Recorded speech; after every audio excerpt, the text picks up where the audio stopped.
ଜଣେ ସାଧାରଣ ଅଣ୍ଡା ଦୋକାନୀ। ମୁଁ ନାଉଗାଁ ମାର୍କେଟରେ ଏଠି ଅଣ୍ଡା ବିକୁଛି।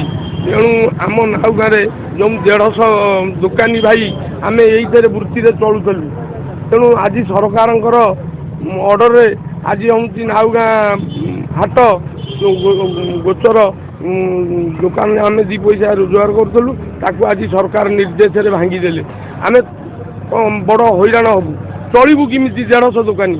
ଏଠି ହେଉଛି ରୋଜ ରୁଟି ମିଳୁଥିଲା, ଆମେ ବଞ୍ଚିବୁ କେମିତି?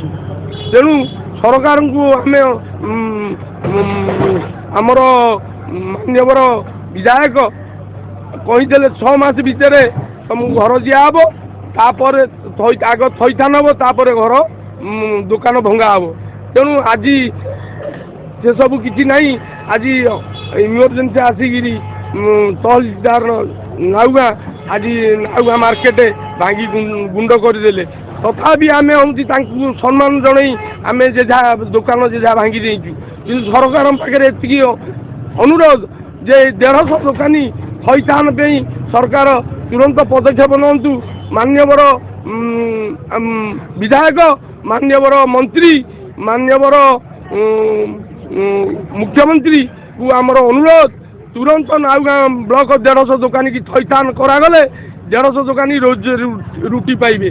ତେଣୁ ମୁଁ ଏତିକି କହି ମନ୍ତବ୍ୟ ଶେଷ କରୁଛି।